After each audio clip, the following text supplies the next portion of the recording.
Elimizde eski tip denilebilecek bir güç kaynağı var. 300 wattlık.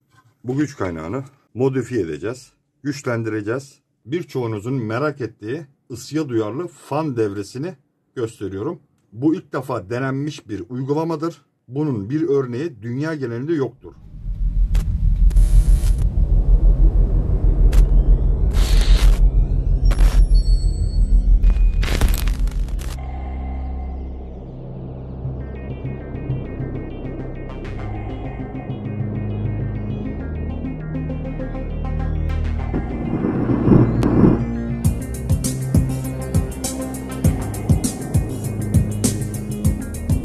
Yeniden merhaba arkadaşlar.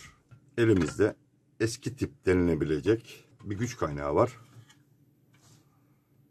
300 wattlık.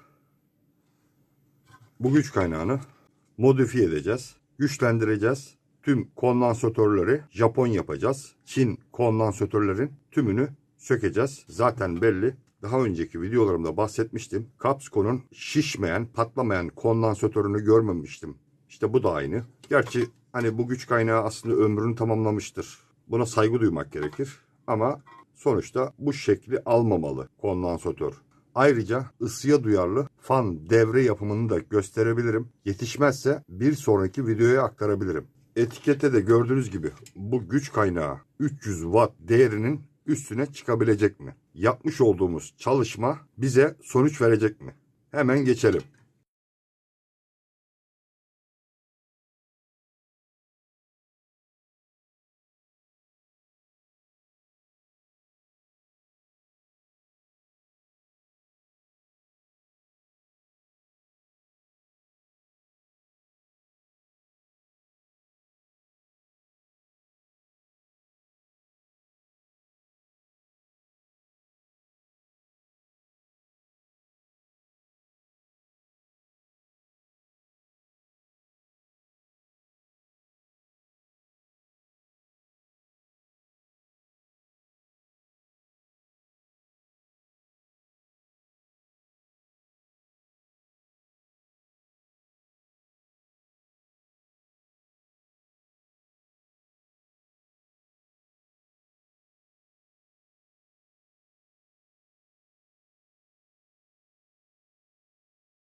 Devrede bu tarafta 90N90 MOSFET bulunmakta. Bir de karşısında var. Devre dizayn edilmiş ama tamamlanmamış. Yani böyle baktığımızda bu tarafta da bir MOSFET olmalı. Şöyle bakarsak burada 3 tane MOSFET bacakları var. Bir de bir direnç var burada. Karşısında yeri var. Ama aynı direnci buraya lehimlemezsek buraya takacağımız MOSFET'in hiçbir işlevi olmaz. Bu tamamlamamış devreyi de tamamlayalım.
Aynı MOSFET'ten karşı tarafa da bir adet montajını yaptım.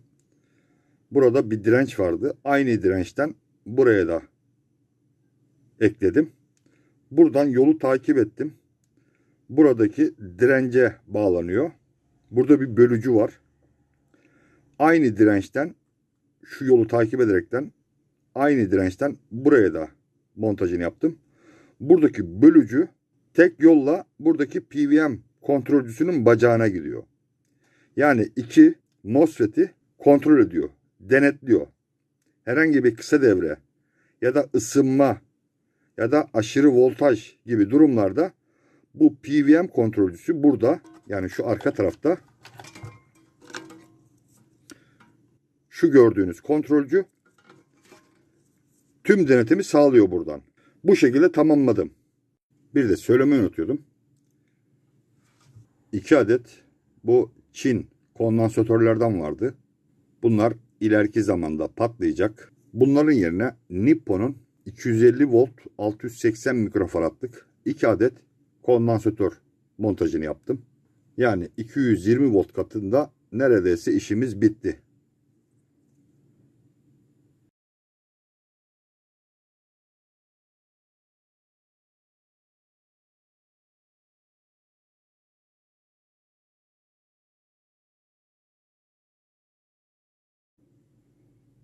Şimdi sıra geldi 12 volt katını tamamen Japon kondansatör yapmaya.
Ben birçok işlem yaptım.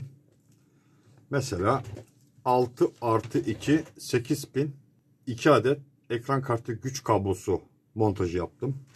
Yine 4 artı 4 CPU güç kablosu montajı yaptım. Şimdi bu soğutucuyu sökeceğiz. Burada yapmam gereken bazı işlemler var. Mesela burada görüyorsunuz devre tamamlanmamış ama delikler hazır. Yeni bir Schottky diyot yerleştireceğim. Yani çapraz diyot montajı yapacağım.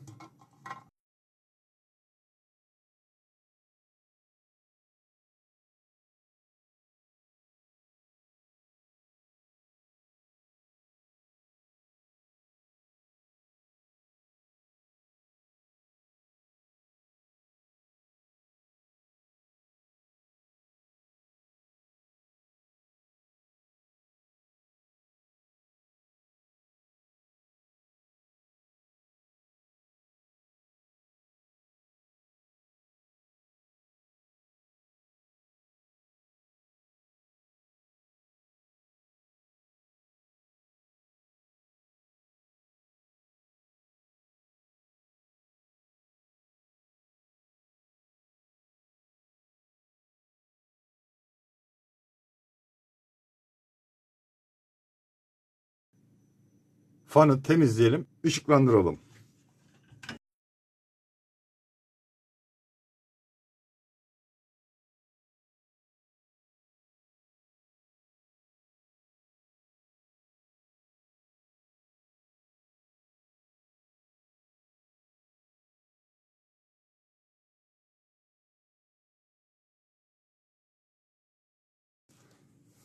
Neredeyse tüm işlemlerimiz bitti. Şimdi start verelim.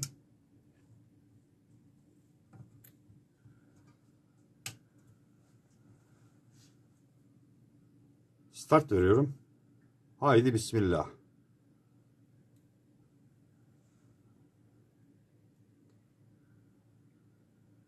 Sorunsuz çalışıyor.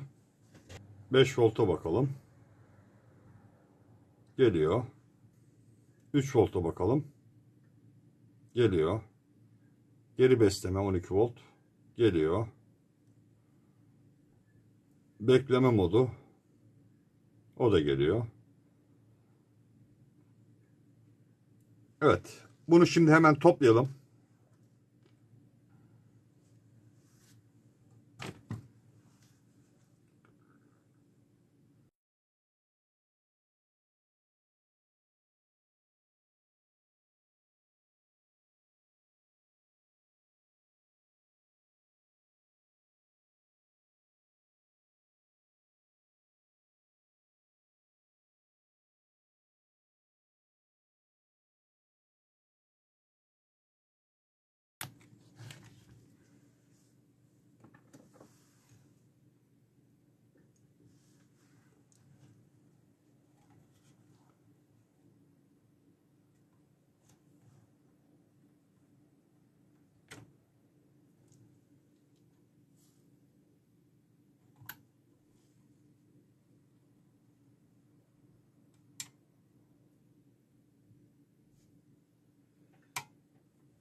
Doğal test işlemine geçtik.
Evet arkadaşlar.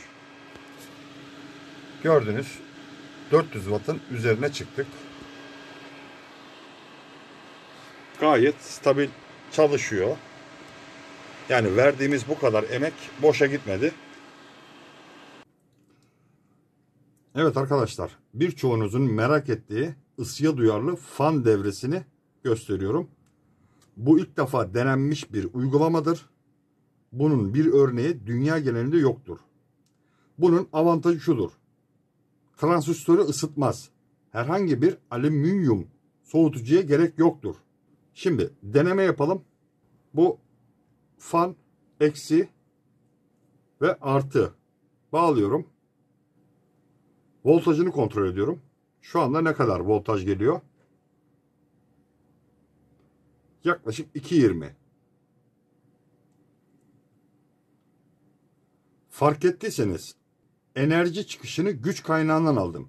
Sarı 12 volt, siyah GND yani topraklama ya da şase, kırmızı da 5 volt. Biliyorsunuz. Şimdi havye ile ısıtıyorum. Burada NTC sensör var. Bakın voltaj çıkmaya başladı. Bakın.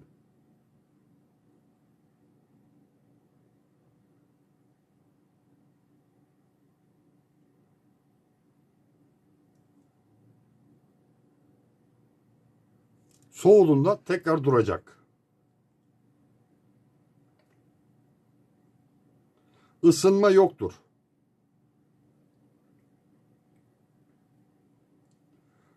Tüm çıkış voltajını fana verebilir. Bunu da deneyelim.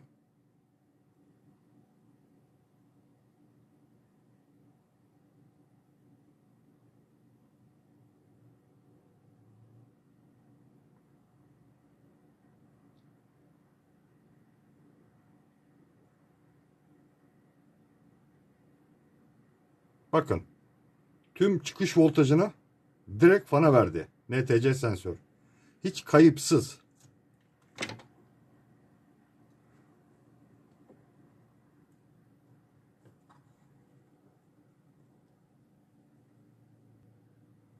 Biraz uzaklaştırayım.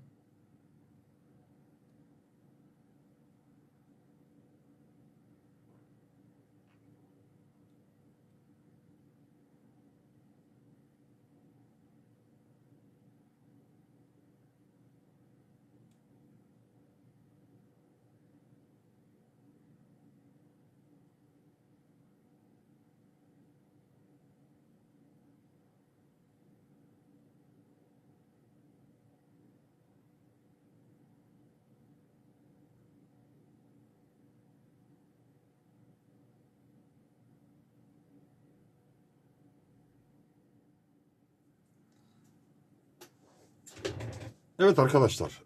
Bunun devre yapısını bir sonraki video içerisinde paylaşacağım. Şimdi paylaşmayacağım. Bunu da görmenizi istedim. Tabi bu şekilde güç kaynağına monte etmeyeceğiz bunu. Güç kaynağının üzerindeki devre plaketine gerekli parçaları monte ederek çalışabilir hale getireceğiz. Şimdi birileri şu soruyu sorabilir. Bu parçaları nasıl temin edeceğiz?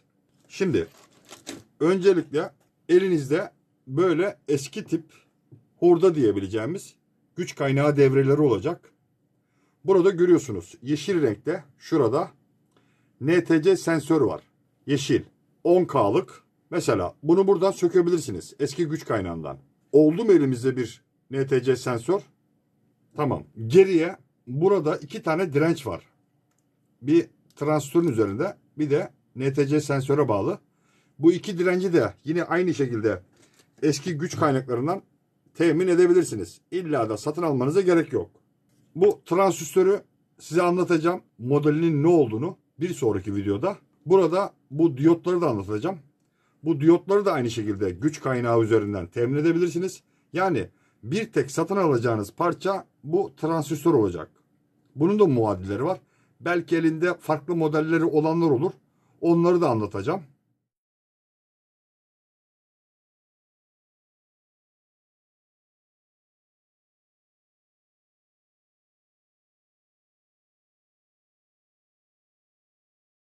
Hemen geçelim videonun devamına.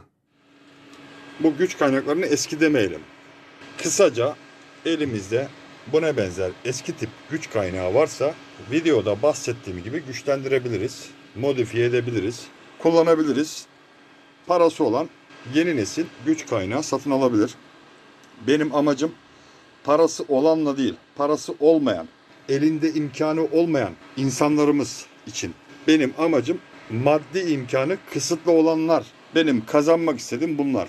Elimden geldiğince sizlere detaylı şekilde anlatmaya çalışıyorum. Umarım da fayda sağlıyorumdur. Bu güç kaynağına bu kadar işlem yaptık. Peki ısıya duyarlı fan devresi yapabilir miyiz? Yani bu güç kaynağını ekleyebilir miyiz? Bütünleştirebilir miyiz? Bunu daha önceki videolarda anlatmıştım biraz. Yani üzerinden geçmiştim. Yapılabilir olduğunu.